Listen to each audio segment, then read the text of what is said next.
wiggling all sorts of eyebrows. Perk, what you got? Stephen A., you know that I think Woj, I asked Woj this earlier about the possibility if they can't find a destination for Kyrie Irving, if they looking to trade him, that him and the Brooklyn Nets could possibly negotiate a buyout, which if he get bought out, now he could get to the Lakers a lot sooner than having to wait till next year. But I want to know right now, how do you feel about, what do you feel for us with Kyrie Irving and Kevin Durant going on? I want to know how you feeling about Kyrie Irving right now at this moment. I feel that Kyrie Irving ruined the franchise. I feel that all of this is his doing.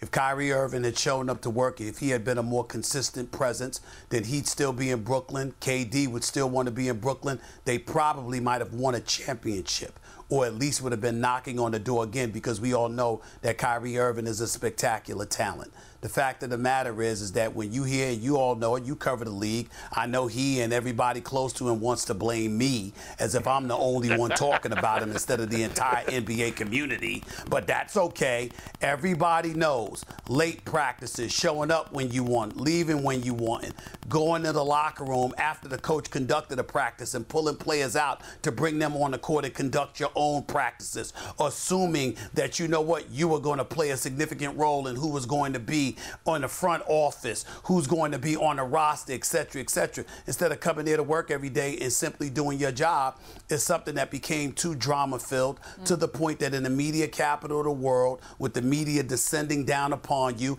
they were looking at the Brooklyn Nets in a not-so-flattering fashion. And as a result, guys like Sean Marks was taking hits, Joe Tsai was taking hits, Kevin Durant and his legacy was taking hits. So enough's enough. Everywhere you turn, what is there to say? If you're Sean Marks, you the general manager, KD tells you he wants Kyrie, you give him Kyrie. So you take him along with Kyrie. They wanted DeAndre Jordan on the roster, and they wanted him to get about $40 million. They did that for him. They wanted a coach with no coaching experience whatsoever. They did all of that. So when you look at it from that perspective, they capitulated to the wishes of their two stars, and Kevin Durant capitulated to the wishes of a Kyrie Irving. Then Kyrie Irving misses most of this season, only plays 29 games, expects a 4-year deal to be waiting for him, a 4-year extension where his salary will be in excess of $248 million. That doesn't happen. He's insulted. He's looking for other teams, throws out a whole bunch of smoke and mirrors, even had the Philadelphia 76ers on the phone willing to give him a 3-year deal, guarantee him a 3-year deal. But there was no way in hell he was interested in going to Philadelphia and rejoining James Harden or anything like that. So that was a smokescreen. He certainly wasn't interested in going to the Knicks. That was a smokescreen. So we look at all of these different things, and it comes down to this. He's been telling people he wants to be in L.A. He's been telling people he wants to wear the same uniform that Kobe Bryant once wore. And if you're LeBron James, you certainly don't mind that after what you had to deal with, yesterday. So everywhere you turn to, in terms of looking at the Brooklyn Nets, everything has evolved around Kyrie Irving. So KD is still his boy, still loves him to death. KD's in Portland right now. I think that Mike James camps. He's got a crib in Miami, but he's looking to go to Phoenix. And if you're the Phoenix Suns, you're going to throw the kitchen sink at him. But one of the things you might hold on to desperately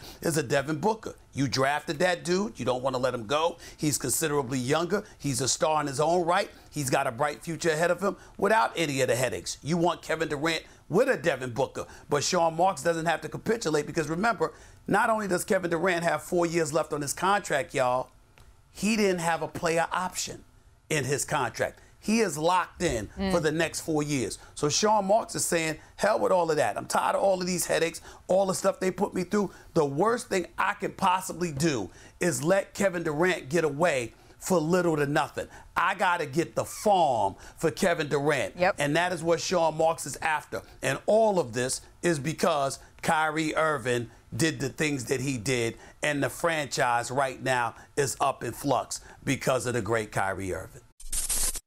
Thanks for watching ESPN on YouTube. For live streaming sports and premium content, subscribe to ESPN+.